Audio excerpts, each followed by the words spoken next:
The Letter in the Cedar Chest. A story of love, time, and second chances. There are moments in life when the past doesn't just whisper, it speaks. And on a cool September afternoon, as golden light slanted through the attic window of her Willow Creek home, Margaret Hale heard it clearly. She hadn't planned to climb those narrow stairs that day. At 72, she was deliberate about such things. Her knees reminded her to be. But autumn had arrived early that year, the way it sometimes does, slipping in quietly while summer still held its breath. The evenings had begun to chill, and Margaret needed to bring down the heavier blankets before the cold truly settled in. The attic smelled the way it always had, of dust and time and things carefully put away. Her footsteps were soft on the old floorboards. She moved past boxes labeled in her own handwriting from decades ago, past the dressmaker's dummy that had belonged to her mother, past the stack of Reader's Digest magazines she kept meaning to donate. And there, beneath the window, where afternoon light pooled like honey, sat the cedar chest. It had been her grandmother's once, then her mother's, then hers. The wood had darkened over the years, the brass hinges tarnished to a deep bronze. The lid was slightly warped. She had to lift it just so to keep it from sticking. When Margaret raised that lid, the scent rose to meet her. Cedar. Dry and faintly sweet, that particular smell that promised protection, preservation. It was the scent of things kept safe. She moved aside the quilts she'd come for, her hands working with the familiar efficiency of someone who'd performed this task many times before. But this time her fingers brushed against something she hadn't expected. An envelope, cream-colored, aged to the soft yellow of old paper. And there, in handwriting she would have recognized anywhere, even after all these years, was her name. Margaret Hale. Her maiden name, the name she'd been before Thomas, before the life she'd built here in this house, in this town. The postmark read, August 24th, 1976. 40 years ago. Margaret's hands didn't tremble exactly. They simply became very still, very heavy, as if the weight of all those years had suddenly transferred itself to her fingers. She lowered herself carefully onto the attic floor, her back against the wall, the envelope resting in her lap. She knew this handwriting. Daniel Avery. The man who had once known her better than anyone. The man who had left. The man she had let go. For 40 years she had believed that chapter of her life was finished, closed, put away as carefully as the quilts in this cedar chest. But as she sat there in the quiet attic, dust motes dancing in the slanted light, Margaret understood something she perhaps had always known, but never quite admitted. Unopened is not the same as closed. To understand what that letter meant, you have to go back to the summer of 1975, when Margaret was 22 years old and the world felt both impossibly large and comfortably small. Willow Creek in those days was the kind of town where everyone knew your name and half your business. Margaret worked mornings at the public library, a beautiful old Carnegie building with tall windows and oak reading tables. She loved the hushed reverence of that place, the way sunlight fell across the pages of books, the particular silence that comes when people are lost in stories. Afternoons, she helped her mother. Margaret's father had died 5 years earlier, and though her mother managed well enough, there were always bills to sort, errands to run, small repairs that needed a daughter's younger hands. It was a good life. a simple life. Margaret told herself she was content. And then, every Wednesday, at exactly 10:15 in the morning, Daniel Avery would walk through the library doors. He was a year older than Margaret, studying architecture at the State College 40 miles away. But he came home every Wednesday to check on his own parents, and he always stopped at the library. He had a routine. 2 books, always. 1 technical, blueprint theory, structural engineering, load calculations, and 1 literary, Emily Dickinson, Thoreau, sometimes Wallace Stevens. Interesting combination, Margaret had remarked the 3rd time she checked out his books. He'd smiled at her, and it was the kind of smile that started slow and then reached his eyes. "You can't build without understanding weight," he said, holding up the engineering manual. "The physics of what holds things up." "And the poetry?" she'd asked. "You can't live without understanding silence," he replied, tapping the Dickinson. "The architecture of what holds people together." Margaret had felt something shift in her chest. Not dramatically. Not like the romance novels on the library's back shelf. More like a door opening somewhere inside her, letting in light she hadn't known she was missing. After that, Wednesdays became the day she looked forward to. They began to time their encounters. He'd arrive at 10:15. She'd take her break at 10:30. They'd sit at one of the oak tables near the tall windows, and they'd talk. About books at first, then about ideas, then about everything. Daniel had plans. He was brilliant in that quiet, determined way. Not showy, but solid. He wanted to design buildings that mattered, libraries, schools, places that served communities. He talked about cities Margaret had never seen, about the principles of good design, about making something that would outlast him. And Margaret? She surprised herself by having thoughts she hadn't known she'd been thinking. About how a well-organized library was its own kind of architecture. About how silence could be as meaningful as speech. About the way certain books found you exactly when you needed them. They never announced what they were becoming. There was no dramatic moment, no official declaration. They simply grew into each other, the way ivy grows around a trellis, slowly, naturally, until separation becomes impossible to imagine.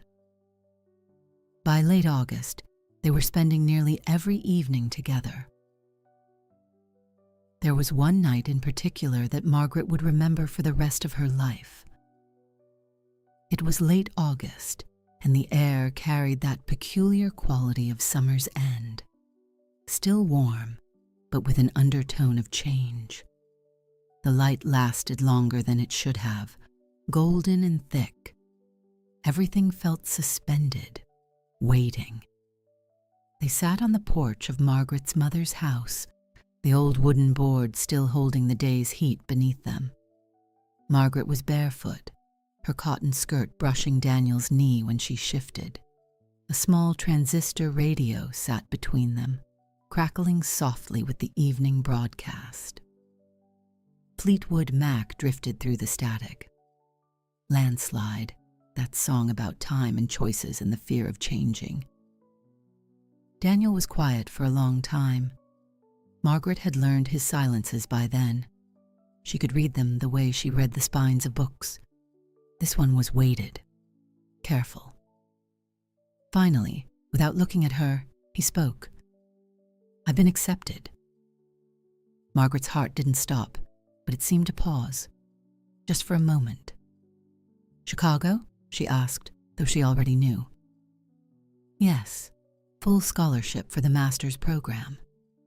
It's exactly what I've been working toward." She nodded slowly. They'd talked about this possibility all summer, circling it carefully, the way you might circle a fire, drawn to its warmth but aware of its power to burn. "Willow Creek isn't small," she said carefully, testing the words. "It has everything a person needs." "It does," he agreed. "But my thoughts are larger than its borders, Margaret. Does that make sense?" It did. Of course it did. That was the problem. Inside the house, her mother's laughter drifted out through the screen door. Some comedy show on the television. The scent of the dinner they'd just shared, pork chops and fried onions, still hung faintly in the air. Familiar, safe. The silence stretched between them. Not awkward exactly, but charged with everything they weren't saying. "You could come," Daniel said finally. He didn't say it like a demand or even a plea. He said it like a door being left open, an invitation without pressure.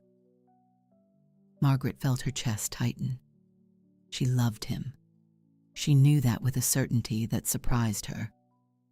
But leaving would mean abandoning her mother, who was only 58 but already tired in ways that worried Margaret. It would mean stepping into a life that was unguaranteed, unplanned.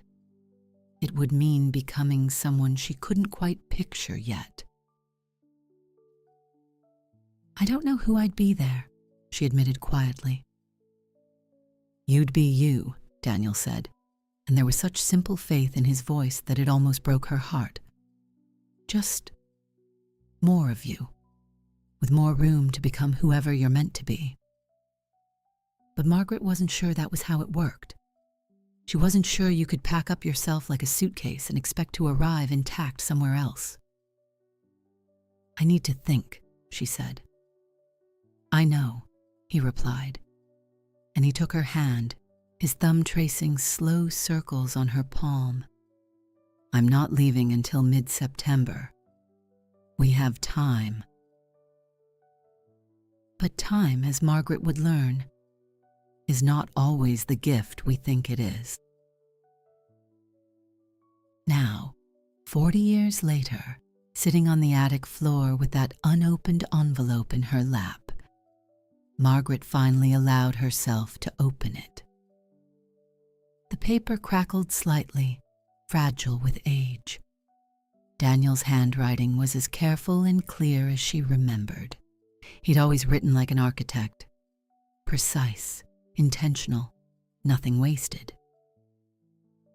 "Margaret, I hope this letter finds you well, and I hope even more that you receive it before the 28th. I've thought carefully about what to say, and I keep coming back to the simplest truth. I don't want to leave without you, but I also don't want to ask you to give up your life for mine. So I'm asking something else.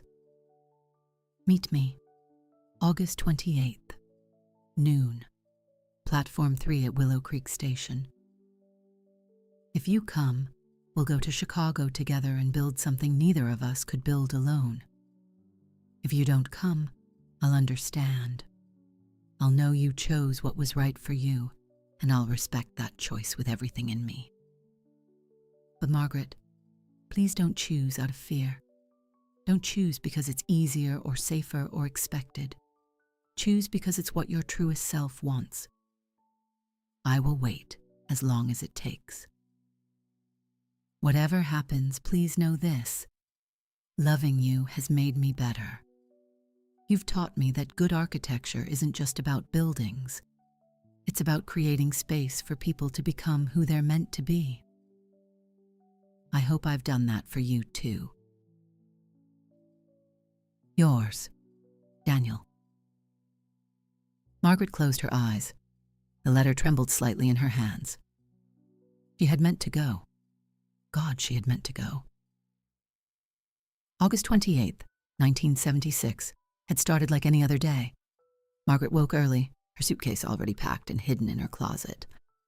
She'd told her mother she was spending the weekend with her college friend Susan, a lie that sat uncomfortably in her stomach but seemed necessary.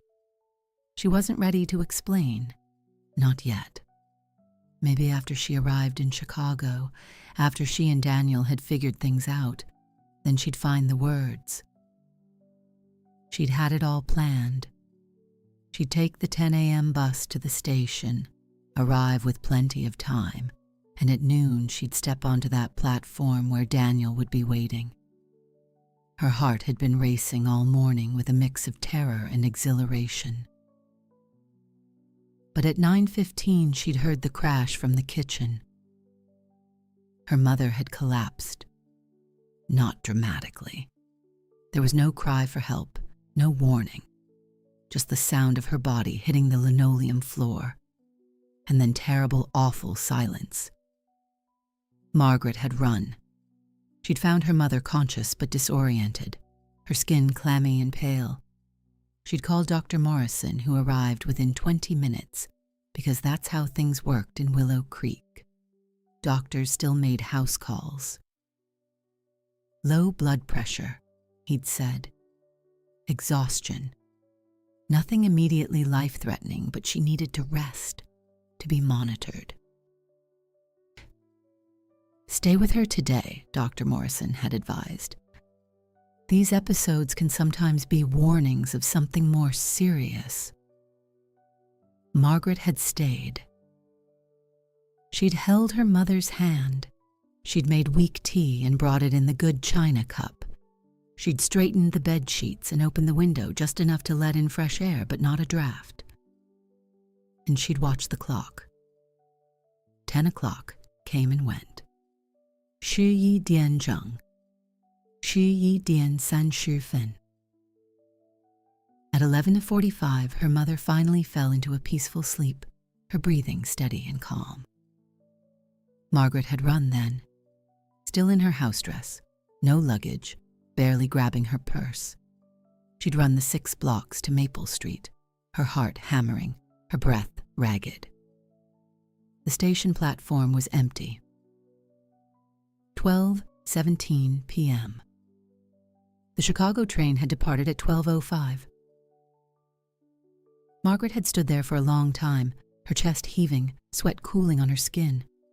A few other passengers milled about, waiting for different trains. Someone asked if she was all right. "I missed it," she'd said. "I missed my train." The person had offered sympathy, suggestions about later departures, other routes. But Margaret had known, with a certainty that felt like stone settling in her stomach. She'd known. Daniel had waited until noon, maybe a few minutes after, and then he'd boarded. He'd believed she'd made her choice. And in a way, hadn't she? She could have left a note with a neighbor, could have called the station and left a message, could have sent a telegram to Chicago, to the address he'd given her. But she hadn't.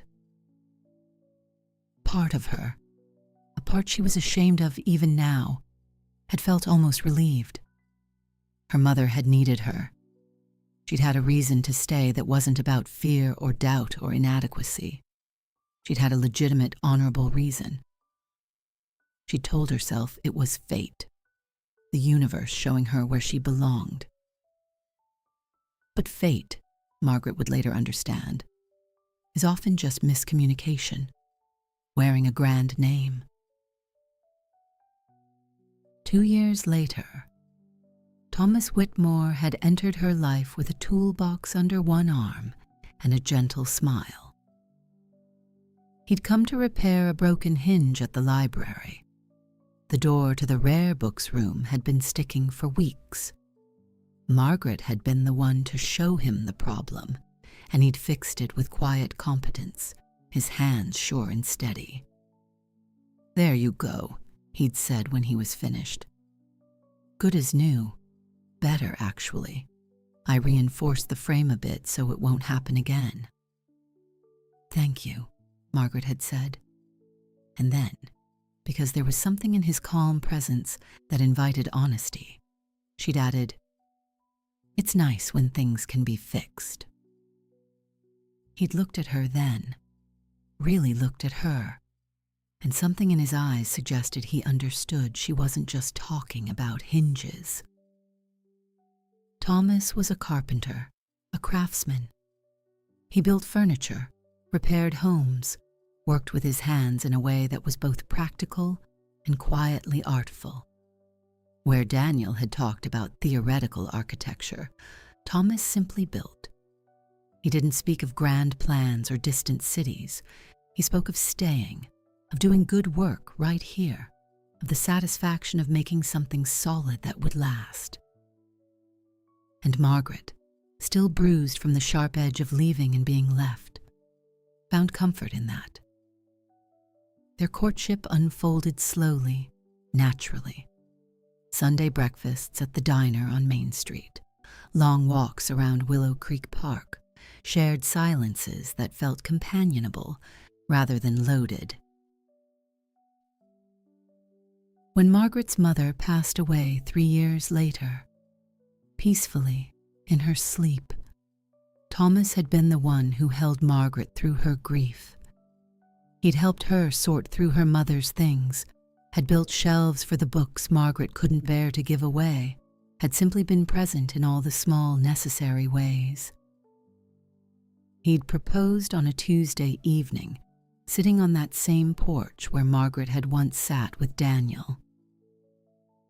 "I'm not a fancy man," Thomas had said, holding a simple gold band. "I can't promise you adventure or excitement, but I can promise you I'll be here, every day, for whatever you need." And Margaret, who had learned that grand promises could vanish like morning mist, had said yes. Their marriage was good, not passionate in the way novels described. There were no dramatic declarations or stolen moments, but it was solid, comfortable. They supported each other. They built a life together, quite literally, as Thomas added a sunroom to the house, built bookshelves in every room, crafted a beautiful oak dining table where they shared thousands of meals. Thomas made her laugh with his dry humor. He never pressured her to be more than she was. He seemed content with their quiet life in Willow Creek. And Margaret? She was content too, or she told herself she was. There were moments, not many, but they existed, when she'd hear a certain song on the radio, or see someone reading Dickinson in the library, or watch the Chicago train pass through town, and she'd feel a small, sharp pang, a wondering. But she'd learned to breathe through those moments, to acknowledge them and let them pass, to be grateful for what she had rather than dwelling on what might have been. When Thomas died of a sudden heart attack at 68, Margaret mourned deeply, not lost passion. Their love had never been the burning kind, but lost presence, the steady, reliable companionship of a good man who had loved her faithfully for 36 years. She mourned the loss of Sunday breakfasts and evening news watched together. She mourned his gentle hands and his terrible puns. She mourned the future they wouldn't have, the grandchildren they'd never met together, the quiet old age they'd planned. Thomas had been a gift, a different kind of love than what she'd felt for Daniel, but love nonetheless. And Margaret had learned something important in those years. There isn't just one kind of love, one right answer. The heart is larger than we give it credit for.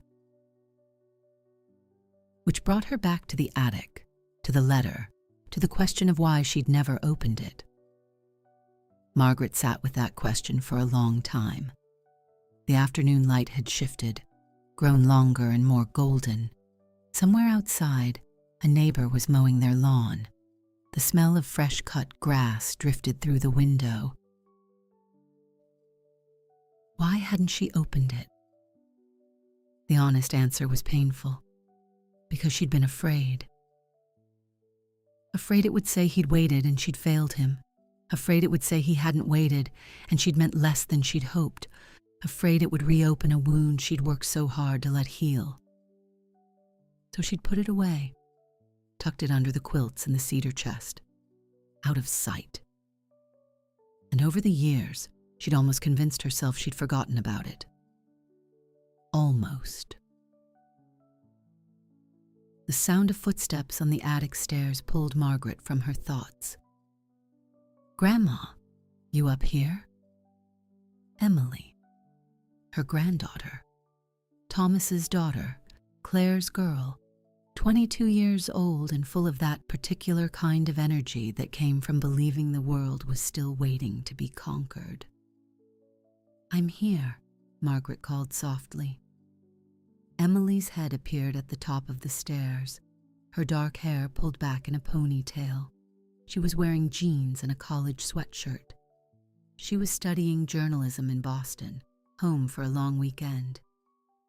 "Mom said you were getting blankets, but that was like an hour ago.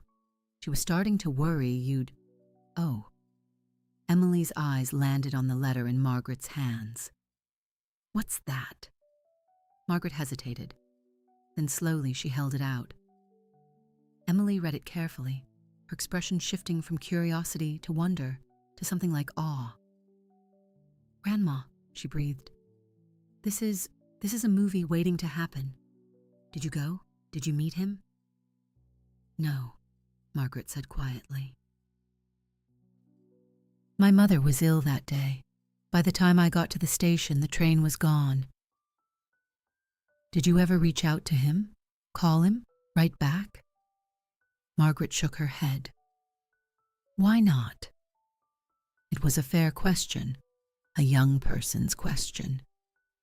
"Because by the time I found this letter months later, buried in some papers my mother had sorted, I assumed he'd moved on. And honestly, I had started to move on too. I'd met your grandfather by then." Emily sat down next to her on the floor, cross-legged, looking at the letter like it was a sacred text. "But you love this Daniel person. I can tell from how he writes, and from your face right now." "I did," Margaret admitted. "Very much." "Then you should find him." "Emily." "No, seriously. Grandma, you're 72, not 102. People live into their 90s now. You could have 20 more years. Why spend them wondering?" "That time has passed, sweetheart. It was 40 years ago. He's probably married, has a whole life. Or maybe he doesn't. Maybe he's been wondering too." Emily pulled out her phone, that device that made Margaret feel both amazed and exhausted. "What's his full name?" "Emily, I don't think—" But Emily was already typing. "Daniel Avery, architecture, Chicago." Her eyes widened. Grandma, is this him?" She turned the phone around. There was a professional photo of a man in his 60s, silver-haired, dignified, still handsome in that weathered way some men achieved. The caption read, "Daniel Avery, award-winning architect, returns to Willow Creek to teach." Margaret's breath caught. "He's here," Emily said.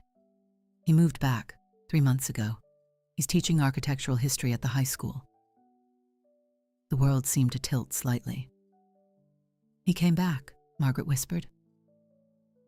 "Which means," Emily said gently, taking her grandmother's hand, "that maybe some things aren't as finished as we think they are." Margaret didn't sleep well that night. She lay in the bed she'd shared with Thomas for 36 years, staring at the ceiling, her mind churning. Daniel was here, in Willow Creek, after all these years. Had he thought of her? Did he even remember that summer with the same clarity she did? Or had it faded into just another youthful romance, sweet but ultimately insignificant? And what was she supposed to do with this information? Walk up to him after 40 years and say what exactly? "Hello, I'm the woman who stood you up 4 decades ago. Remember me?" But Emily's words kept echoing. Time passes whether you move or not. That doesn't mean it closes. The next morning, Margaret did something she hadn't done in years. She drove to the high school. She told herself she was just curious, just wanted to see the building. They'd renovated it recently, and she'd heard it looked lovely. She wasn't actually going to seek him out. But somehow her feet carried her inside. Somehow she found herself in the main office, asking when Mr. Avery's planning period was. "Oh, he's actually in the library right now," the secretary said cheerfully.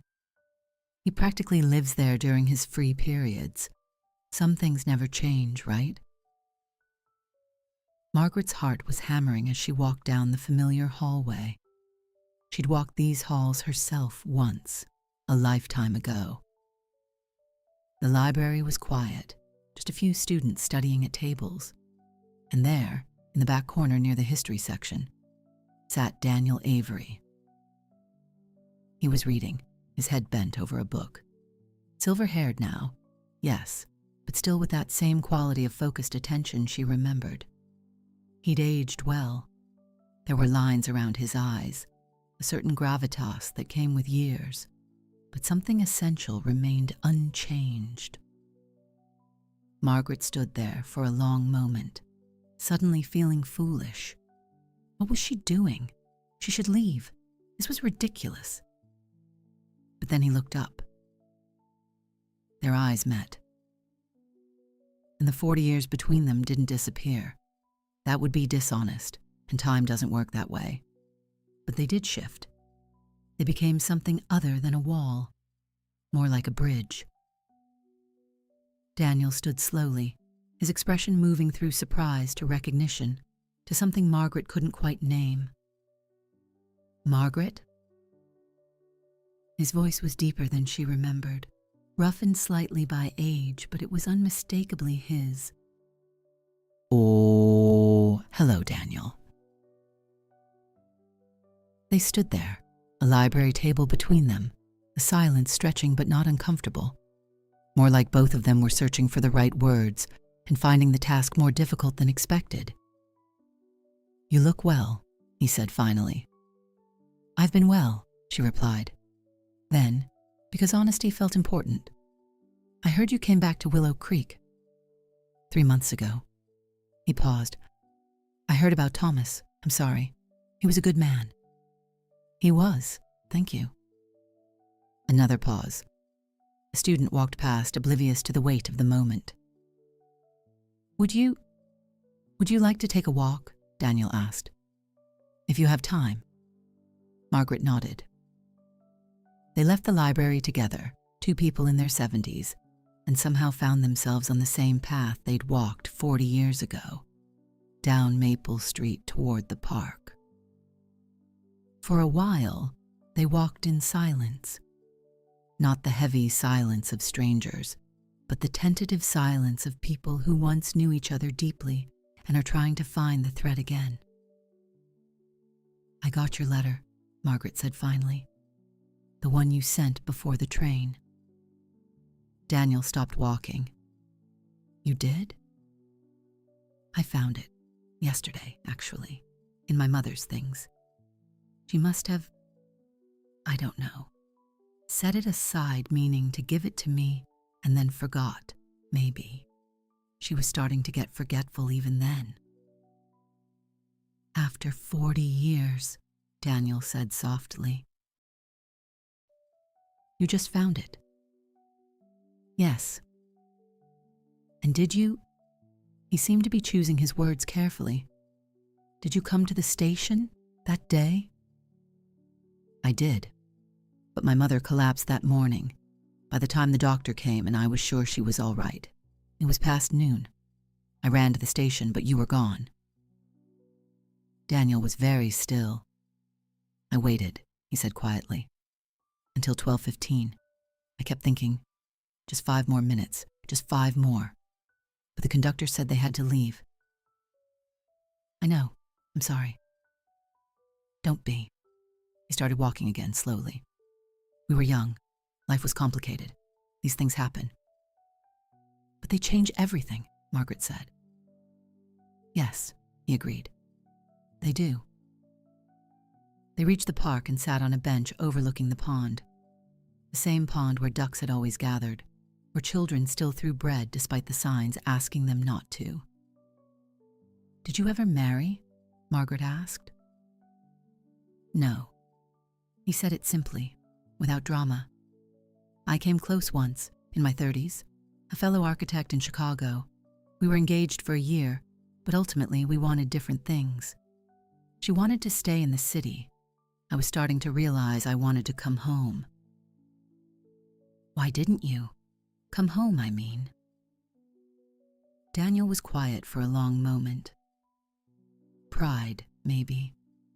I'd left so dramatically, chasing these big dreams. Coming back would have felt like admitting defeat.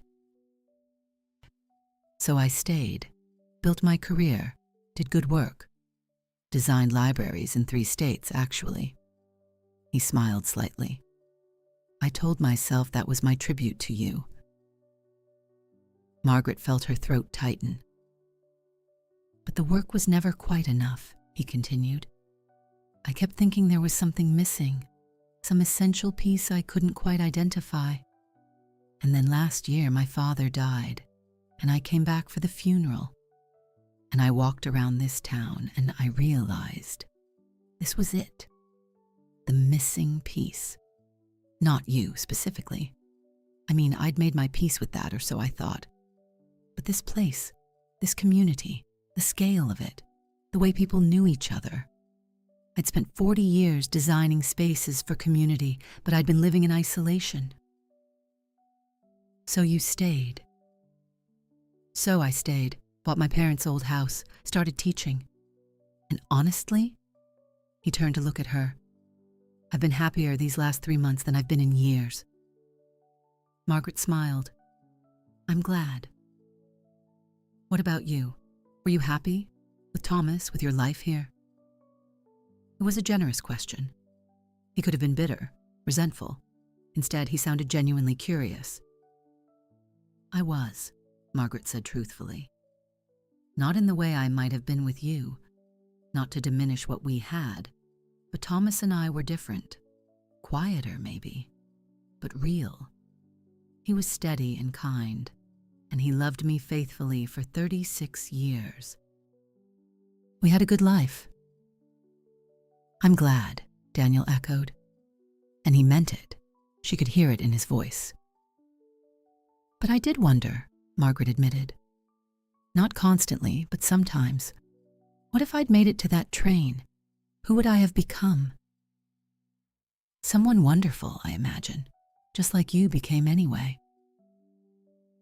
They sat in comfortable silence, watching the ducks glide across the pond. Can I ask you something? Margaret said. Why did you come back now? Your father passed, yes, but you could have sold the house, settled the estate from Chicago. Daniel considered this. Honestly, I think I was ready to forgive myself. For what? For leaving, for choosing ambition over you, over us.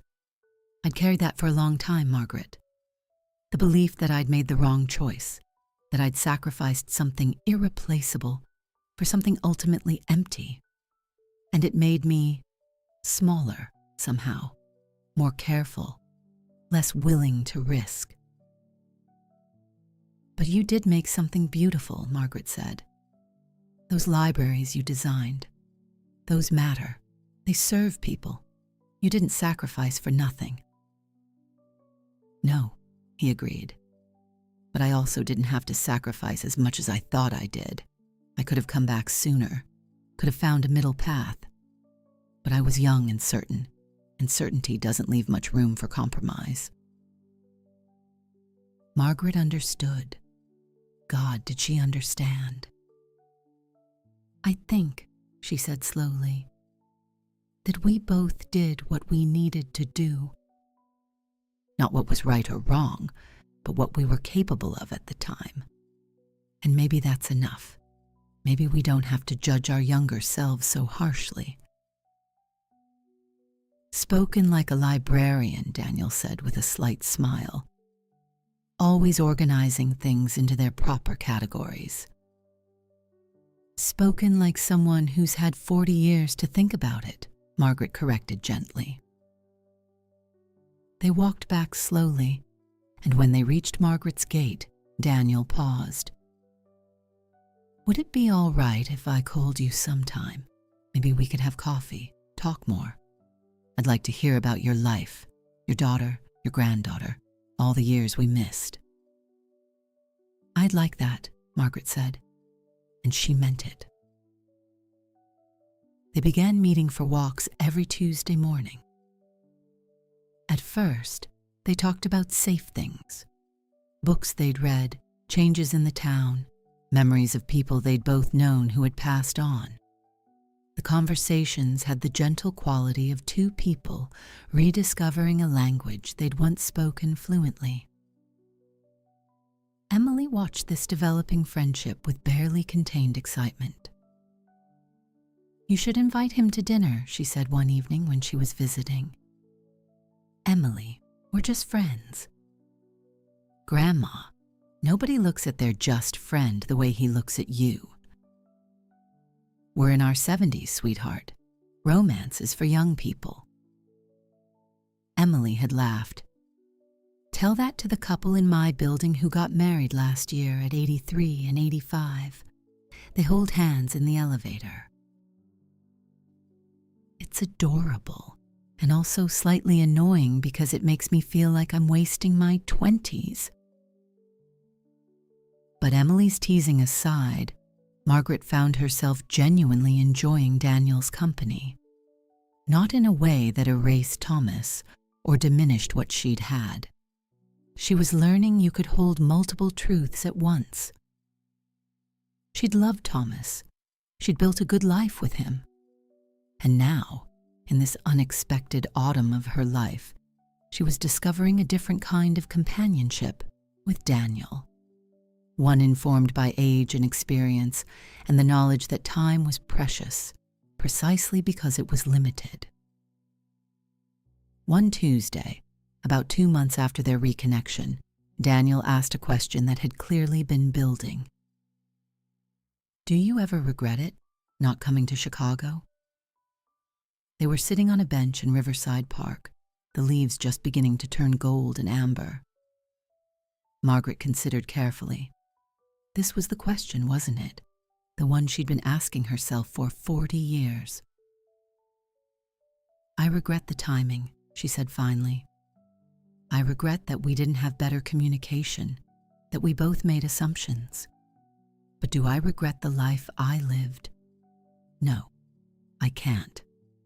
Because regretting it would mean regretting Claire and Emily and all the students I helped at the library and the quiet joy of Sunday mornings with Thomas.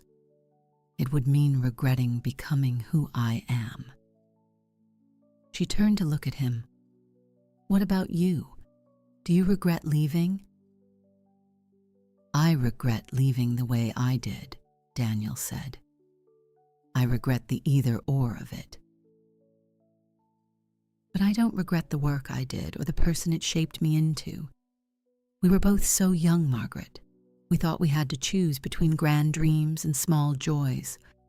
We didn't understand yet that life is actually about finding ways to hold both. And now? Margaret asked softly. Now that we're not young anymore? Now, Daniel said. I think we're finally old enough to know better. That autumn deepened into winter, and their Tuesday walks continued, adapted to the colder weather. Coffee shops instead of park benches, the library instead of outdoor paths. They talked about everything. Daniel told her about the libraries he'd designed, the ways he'd tried to create spaces that felt both grand and intimate, that invited people in. Margaret told him about the readers she'd helped over the years, the way the library had been a refuge for so many. They talked about their regrets and their joys, about aging and what it meant to be in bodies that were slowing down, but minds that felt sharper than ever, about the strange grace of having lived long enough to see patterns, to understand that very little is actually as permanent as it feels at the time. And slowly, carefully, they began to rebuild something. Not what they'd had at 22. That was gone, and trying to resurrect it would have been foolish. But something new, something that acknowledged the 40 years between them not as a void, but as a foundation. Then, one February afternoon, Daniel stood at Margaret's gate with news. "I've been offered something," he said, and there was something in his voice that made Margaret's heart quicken. "What is it?" "A visiting lecturer position at the School of the Art Institute of Chicago. They want me to teach a seminar on community-centered design. It's just for a year, maybe 2 terms. Chicago. That word, still carrying weight after all these years. "That's wonderful," Margaret said, and she meant it. "You should go." "Should I?" "Of course. It's a tremendous opportunity to share everything you've learned, to influence a new generation of architects. Why wouldn't you go?" Daniel looked at her for a long moment. "Because I just got here. Because I just found this. Whatever this is we're building." Margaret felt something shift in her chest. Not panic exactly, more like clarity. "Daniel," she said gently, "we're not 22 anymore. We don't have to make it an ultimatum. You can go to Chicago for a year and come back. People do that." "Is that what you want?" "What I want," Margaret said carefully, "is for you to not make the same choice twice. You left once for Chicago. You've spent 40 years wondering if it was the right decision. Don't stay now for the wrong reasons either." "And what would be the right reason to stay?" "Because you want to be here. Because Willow Creek is where you choose to build your life." "Oh, not because you're afraid of losing something again." Daniel was quiet. Then, "What about us?" "What about us?" Margaret smiled. "I've lived 40 years without you, Daniel. I survived that. I think I can manage a year. The question is, can you?" He laughed, sudden and genuine. "You're remarkable, you know that?" "I'm practical," she corrected. "And I'm too old to make decisions based on fear. I did that once. It worked out fine, but I don't need to repeat the pattern." "So you're telling me to go?" "I'm telling you that I'm not afraid of timing anymore. If we're supposed to find our way back to each other, we will. And if we're supposed to be friends who write wonderful letters and see each other when we can, that's fine too. I'm not going to hold you here with guilt or expectation." Daniel stepped closer. In the fading afternoon light, the years showed on his face. The lines, the silver hair, the way his shoulders had begun to curve slightly. But his eyes were the same, still thoughtful, still kind. "I don't deserve you," he said. "Probably not," Margaret agreed, smiling. "But then, I'm not sure I deserve you either. Maybe we should just be grateful we get another chance at all." Daniel left for Chicago in March. But this time, everything was different. This time, they exchanged email addresses and phone numbers. They set up video calls.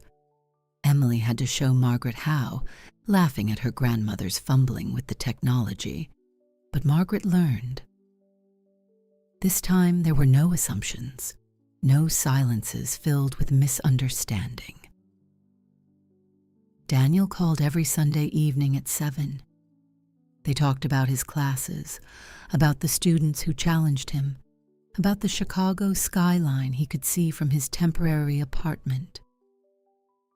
Margaret told him about the new library director, about Emily's budding journalism career, about the book club she'd joined, and how arguing about literature with other opinionated older women was surprisingly delightful. And Daniel wrote letters, real ones, on paper, with ink. Not about missed trains or dramatic declarations, but about the small, beautiful things. The way the light fell through the architecture school's windows. A student who reminded him of Margaret, always asking the questions no one else thought to ask. The coffee shop near campus that served the same blend they used to drink at the diner in Willow Creek. Margaret wrote back about the first crocuses pushing through the late snow, about finding one of Thomas's old handkerchiefs in a jacket pocket and crying, but in a good way, the kind of tears that meant the grief had softened into gentle memory, about how strange and wonderful it was to be 72 and still learning who she could become. Emily visited often that year, and she always asked about Daniel. "You're glowing, Grandma," she said one April evening. "I don't think I've ever seen you this happy." "I'm not sure it's about Daniel specifically," Margaret admitted. "I think it's about permission, maybe. Permission to still want things, to still grow. I spent so many years being who I was supposed to be. Good daughter, good wife, good librarian. And those were real, those roles. I loved them. But somewhere in there I forgot I could also be more, still becoming." "That's beautiful," Emily said softly. "That's exactly what I want to write about. The way women are told their story ends at a certain age, and how that's complete garbage." Margaret smiled. "Language, dear. But you know what I mean." "I do, and you're right. The story doesn't end. It just changes chapters." Daniel came back in December, just before Christmas. He didn't ask to leave again. He simply walked across the street one evening at dusk, stood at Margaret's gate, and waited. She saw him from the window where she was reading. She set down her book, coincidentally, a new translation of Emily Dickinson, and went to the door. "Hello," he said. "Hello," she replied. "I'm not going back." "No?" "No. I told them I was grateful, but Willow Creek is where I belong, where I choose to be." Margaret stepped out onto the porch. The December air was cold and smelled of wood smoke. "And is that the only reason you're here?" Daniel smiled. "You know it's not." "Then say it plainly. We're too old for ambiguity, don't you think?" "I love you," he said. "Not the way I loved you at 22. That was beautiful, but it was also naive. I love you the way a person loves when they've lived long enough to know how rare this is, how precious. And I don't want to miss any more time." Margaret felt tears prick her eyes, but they were good tears, the kind that meant something was being healed, not broken. "I love you too," she said. "And I don't know what that means exactly or what it looks like at our age, but I'm willing to find out." "No promises of forever?" Daniel asked gently. "We're in our 70s, darling. Forever is a much shorter prospect than it used to be. But however long we have, yes, I'd like to spend it with you." He took her hands. They were both wearing gloves against the cold, but she could still feel the warmth of him. "I was thinking," he said, "that we could start by spending Christmas together. If you'd like. No pressure, no expectations. Just dinner and conversation and maybe watching It's a Wonderful Life, if we can find it on television." I'd like that very much." And so they did. In the months that followed, they built something neither of them had expected. Not a grand romance. They were past the age of dramatic gestures and sleepless nights of passion. But something quieter, and in its own way, deeper. Daniel kept his own house, and Margaret kept hers. But they spent most evenings together, sometimes at her place, sometimes at his. They cooked simple meals together, Daniel handling the chopping while Margaret managed the seasonings, because as he joked, his palate had never evolved beyond salt and not salt. They read in comfortable silence, each with their own book, but sharing the same room, the same lamplight. They walked every morning when weather permitted, moving slowly now, but still moving. And they talked. Oh, how they talked. About everything they'd missed in the 40 years between. About Thomas and the life Margaret had built with him. Daniel listened with genuine interest, never jealous, understanding that we are all shaped by the loves we've known. About Daniel's near marriage and the ways he'd learned to live alone without being lonely. About their children. Margaret's Claire, Daniel's goddaughter whom he'd helped raise after her parents died. About mortality and meaning and what they wanted their final chapters to look like. Emily visited less frequently now that she'd graduated and taken a job at a newspaper in Portland. But when she came, she always marveled at her grandmother's transformation. "You're different," she said one summer evening. Lighter somehow. "I gave myself permission," Margaret said, "to be happy again. To want things again. It turns out you're never too old for that."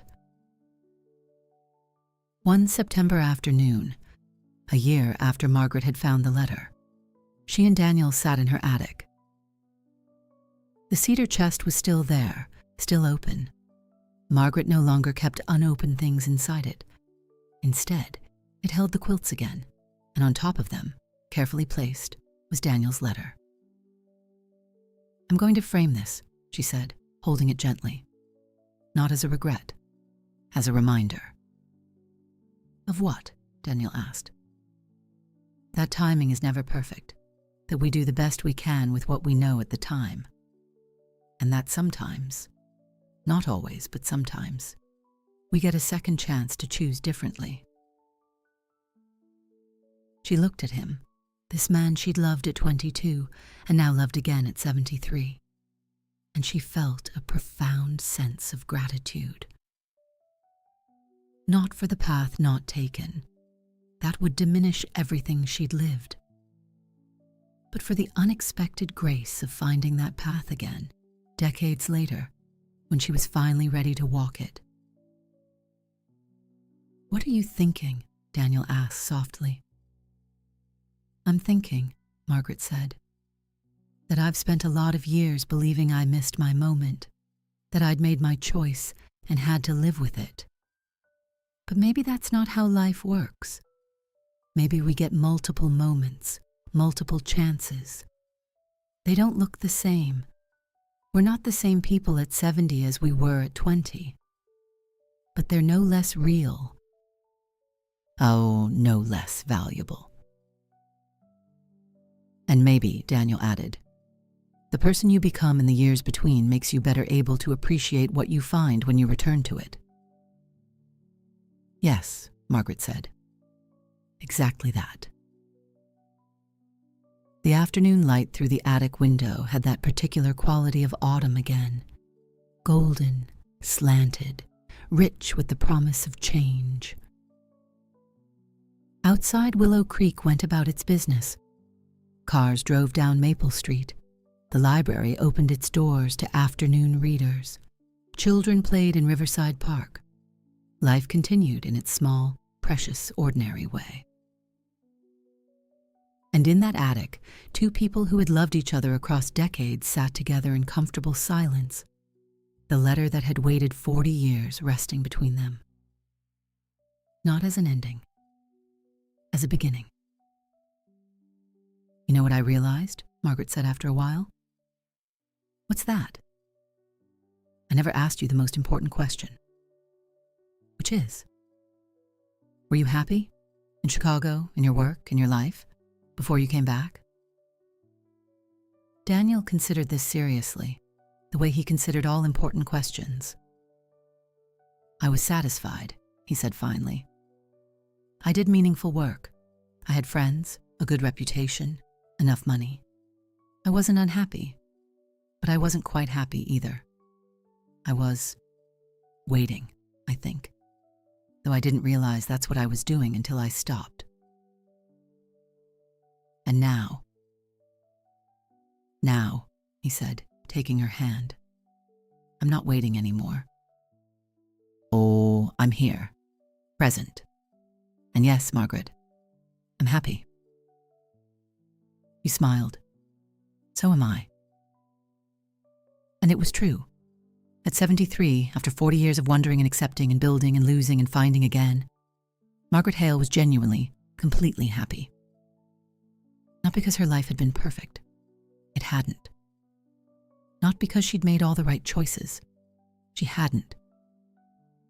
But because she'd learned, finally, that happiness isn't about the path you choose. It's about how you walk it. And if you're very lucky, very blessed, sometimes you get to walk it twice, with different shoes, a different pace, but the same companion you'd loved all along. The cedar chest remained open in the attic, its scent of preservation mixing with the cool September air. But Margaret no longer needed to preserve anything. The past was the past, honored, acknowledged, but no longer holding her hostage. The present was enough.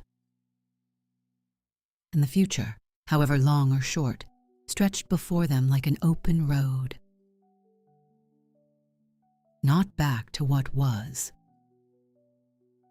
forward to what could still be. Together.